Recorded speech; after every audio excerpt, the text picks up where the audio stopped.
Buenas doctoras, mi nombre es Regina Lucía Suárez Atonaca. Mis compañeros son Ayrton Rico Claro, Lady Hilar Montero y Milton Fernández Quirós. Nosotros le vamos a hablar sobre los mecanismos de transporte de membrana. Pues como sabemos, la membrana plasmática no es una estructura estática, pues sus componentes tienen posibilidades de movimiento, lo que le proporciona una cierta fluidez. Los movimientos que pueden realizar los lípidos son de rotación, de difusión lateral y de flip-flop. Lo de rotación es como si girara la molécula en torno a su eje. Es muy frecuente y es responsable en parte de los otros movimientos. Los movimientos de difusión lateral, las moléculas se difunden de manera lateral dentro de la misma capa. Es el movimiento más frecuente. Y luego tenemos el de flip-flop, que es el movimiento de la molécula lipídica de una monocapa a la otra gracias a una enzima llamada flipasa. Es el movimiento menos frecuente por ser energéticamente más desfavorable. Va a continuar mi compañera.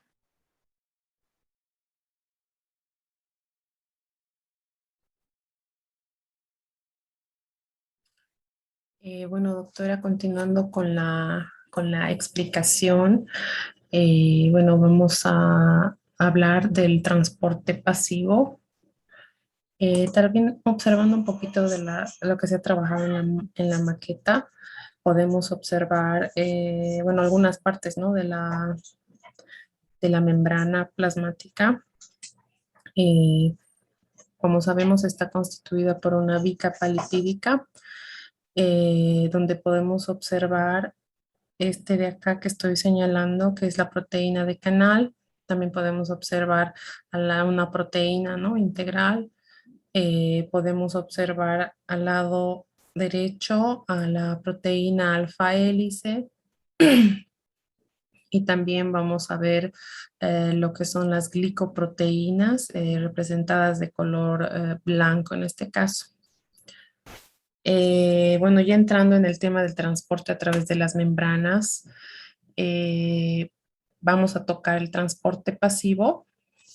El transporte pasivo, bueno, es aquel que no necesita, mm, no necesita energía, porque sucede espontáneamente a favor del gradiente de concentración. Esto significa que las moléculas tienen que ir de zona de mayor a menor concentración.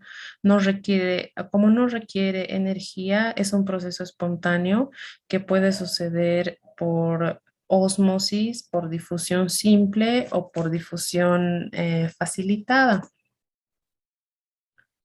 En este cuadro, bueno, tenemos la fotito de la maqueta y vamos a hablar de lo que es la ósmosis. La ósmosis es un fenómeno de difusión pasiva que sucede cuando existe dos soluciones en un medio con diferente concentración de soluto, que están separados por una membrana semipermeable.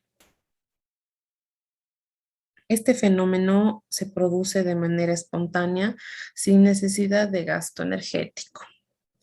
Existen tres medios acuosos separados por una membrana semipermeable. Vamos a ver lo que son un medio hipotónico, medio hipertónico y también lo que es un medio isotónico. Un medio hipotónico es donde la concentración de soluto es menor respecto a la solución. En un medio hipertónico es la concentración de soluto donde la concentración de soluto es mayor respecto a la solución. Y un medio isotónico nos dice que la solución está en equilibrio. Bueno, ¿cómo se produce la ósmosis? Durante un proceso de ósmosis, el disolvente difunde de la solución de menor concentración, o sea que está más diluida, al de mayor concentración a través de la membrana semipermeable hasta equilibrar las concentraciones. Este fenómeno se produce por los medios hipotónicos hacia los medios hipertónicos. Hablando de lo que es difusión simple, esto sucede a través de la bicapa lipídica, como tenemos acá. Algunas moléculas se difunden libremente sin intercambio de proteínas. Pasan así pequeñas moléculas a polares o lipófilas.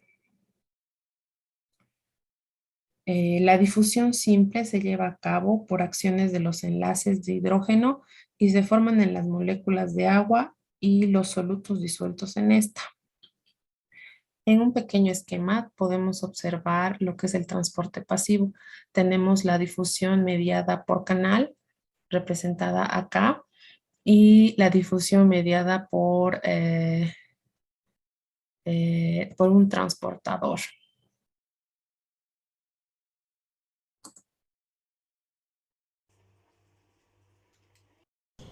Mi nombre es Juana Ley Aguilar Montero. Voy a explicar acerca de la difusión facilitada. Esta se realiza por medio de proteínas transmembranales que transportan las moléculas polares más o menos grandes y estas pueden ser a través de canales o a través de proteínas transportadoras o permeasas. A través de canales es posible gracias a la existencia de proteínas transmembranales que poseen en su interior un orificio canal y que esto permite el paso de solutos de pequeño tamaño como iones inorgánicos.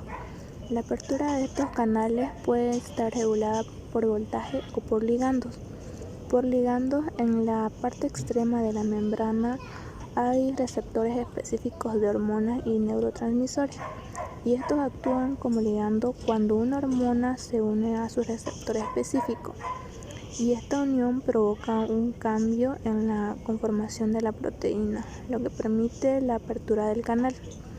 Por voltaje, los canales se abren en respuesta a los cambios de potencial de membrana en las neuronas.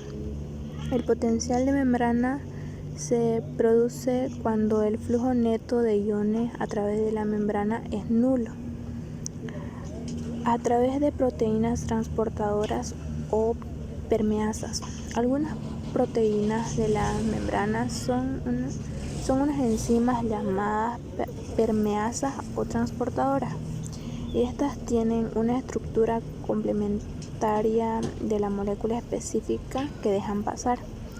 Tienen más especificidad y transportan moléculas más grandes como glúcidos, aminoácidos y nucleósidos.